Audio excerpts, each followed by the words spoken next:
Salam sejahtera kepada kita semua, pendengar program Rema yang setia. Kita sudah bersama-sama sampai pada kitab 1 Samuel pasal yang ke-25. Ini satu kitab yang memang cukup panjang. Saya berharap saudara membaca keseluruhannya. Namun saudara-saudara, di sini kita akan bersama-sama merenungkan. Di sini ada 3 orang yang kelihatannya oknum yang terlibat di dalamnya, yaitu Raja Daud sendiri, lalu kemudian seorang pria kaya tetapi kasar dan bebal yang bernama Nabal, dan seorang perempuan yang adalah istri dari Nabal yang dikatakan oleh Alkitab di sini dia bijaksana, yang bernama Abigail. Nah, saudara yang saya kasih dalam Tuhan Yesus Kristus, satu kali Nabal orang kaya ini melakukan kebiasaan yang biasa dilakukan oleh orang-orang yang berada pada masa itu di Israel, yaitu ketika mereka panen, apakah itu panen dari hasil ladang, ya kalau kita mungkin sekarang ya sawah dan juga ladang juga, ya saudara, atau dari hasil dari hewan ternak mereka, seperti khususnya di sini adalah pengguntingan bulu domba.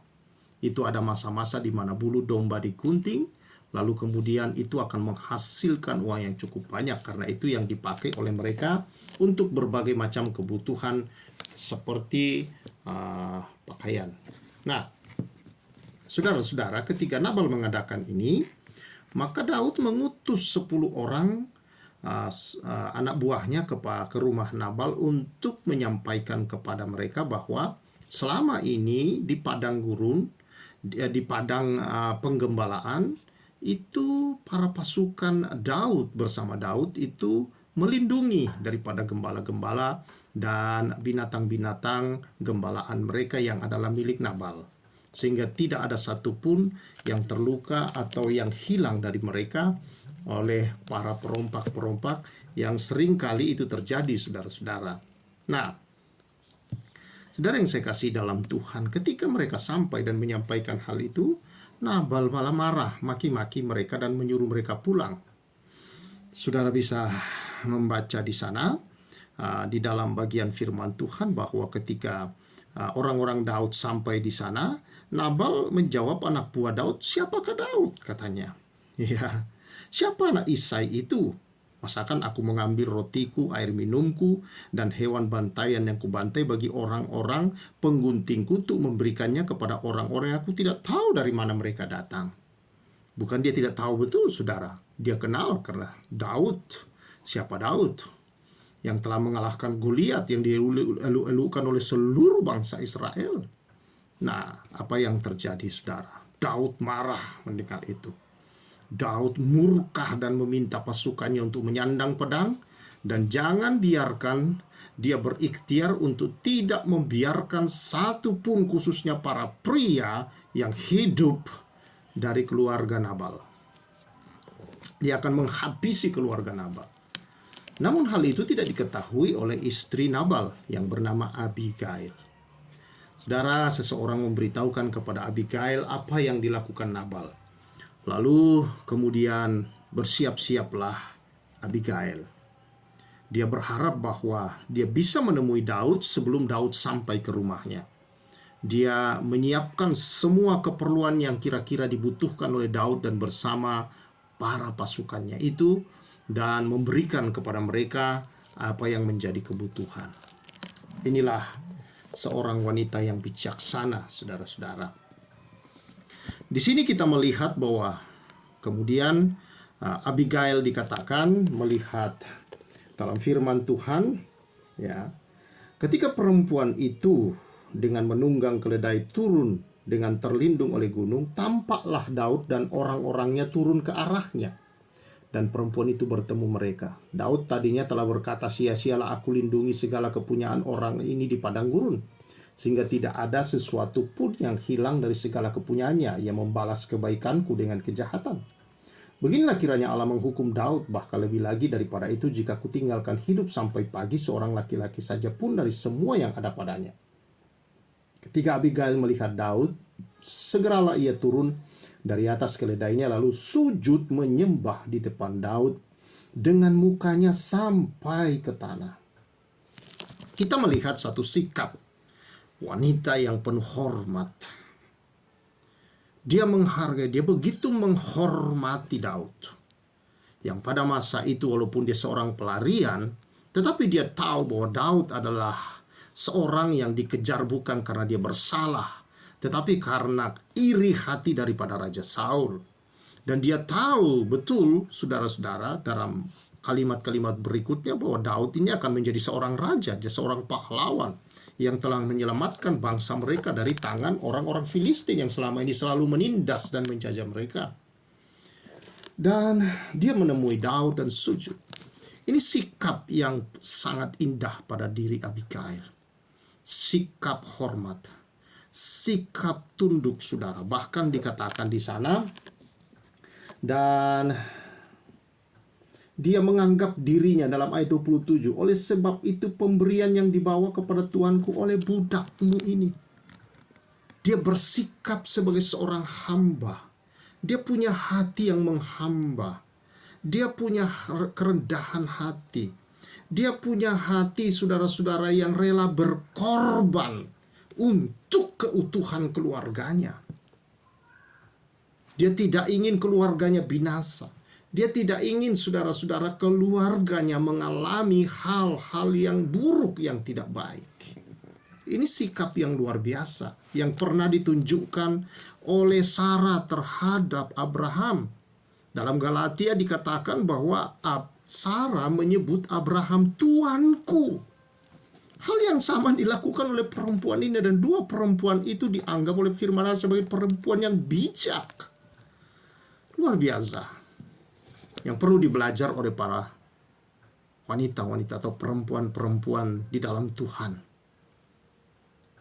Hormat, bukan karena dia baik, bukan karena dia memiliki berbagai hal yang kita pikir bahwa itu membahagiakan dan itu, saudara-saudara, sungguh-sungguh menunjang seluruh keinginan kebutuhan saya. Tidak. Tetapi karena dia punya posisi sebagai seorang pemimpin. Dan kalau dalam rumah tangga, tetap saudara-saudara, walaupun Nabal seorang yang kasar, jahat, pelit, saudara-saudara, bebal, artinya tidak bisa orangnya dinasehati, ya, tidak bisa menerima pendapat orang lain, dia menghormati suaminya. Dia tidak ingin suaminya celaka, dia tidak ingin suaminya seluruh rumah tangganya hancur karena sikap-sikap itu. Betul-betul seorang wanita yang rela berkorban untuk memberi keselamatan kepada keluarganya. Lalu saudara-saudara, kita melihat penundukan yang luar biasa dalam diri daripada Abigail. Sikap ini sangat penting. Jadi pertama, sikap hormat. Bukan dari hanya sekedar dia sujud, tetapi karena memang di dalam hatinya dia begitu menghormati orang yang ada di pria yang di depannya. Bersujudnya saudara-saudara Abigail kepada Daud itu tanda bahwa dia seorang yang begitu menghormati suami juga. Dia sujud, dia rela berkorban. Kadangkala saudara-saudara ketika orang menikah, orang hanya bisa menuntut. Dia menuntut suaminya harus begini, harus begitu. Dia bukan belajar menghormati suami. Alkitab berkata, saudara-saudara, suami dimenangkan bukan karena perkataan, bukan karena khotbah, bukan karena saudara sudah lebih pintar, karena engkau rajin beribadah, rajin pergi mendengar khotbah di mana-mana, KKR, ikut persekutuan ini dan itu, bukan. Tetapi sikap hati, penundukan, hormatmu yang kau tunjukkan. Dan bagaimana kau bersikap seperti Abigail, menganggap dia sebagai tuan. Di sini artinya dia punya sikap selain tadi hormat, rela berkorban, saudara. Di sini dia punya sikap hati hamba. Dia melayani. Dia tidak peduli suami kasar, suami apapun. Dia menghormati dengan penuh kasih. Dia melayani, saudara-saudara. Dan ini menyelamatkan keluarganya. Walaupun kemudian Tuhan dikatakan menghukum Nabal. Itu adalah urusan Tuhan, saudara. Tetapi untuk membuat pasangan kita, saya kira bukan hanya Abigail, tetapi juga para suami. Untuk membuat pasangan kita, untuk saling saudara-saudara mengalami kebahagiaan. Satu yang perlu kita lihat di sini. Saling menghormati. Dengan hati yang tulus, dengan kasih, dasar kasih. Yang kedua, saling melayani. Apalagi para pria yang seringkali seperti Nabal, sukar dinasihati, sukar dengar pendapat istri. Wah, saya kan pria. Kalau benar engkau pria, bukan hanya lahir sebagai laki-laki, tapi engkau pria yang sejati. Engkau rela mendengar. Engkau rela rendah hati berkata, oke, engkau mau terima juga keluhan, nasihat. Engkau mau dengar juga apa yang menjadi penting kau dengar dari istrimu. Saudara-saudara yang saya kasih dalam Tuhan, inilah kehidupan rumah tangga. Apa yang terjadi? Wanita bijak ini menerima semua yang terbaik dalam hidupnya. Dia menyelamatkan rumah tangganya. Dan kemudian saudara-saudara, dia mendapat yang terbaik dan masa depan yang begitu cerah. Kalau kita merindukan masa depan rumah tangga yang cerah, hidup suami istri saling menghormati karena kasih. Di sini saling mengasihi, salinglah melayani, bukan menuntut. Banyak istri kadang-kadang bukannya hormat, bukannya berkorban, bukannya melayani. Ketika mengalami kekurangan, katanya kamu banyak teman. Kan kamu teman-temanmu kaya. Masa kantormu tidak bisa? Masa tidak di kantor? Pinjam ini, pinjam itu. Mintalah sama si ini. Abigail takut akan Allah. Dan mulutnya, saudara, adalah mulut yang penuh dengan nasihat-nasihat kebenaran dari Tuhan.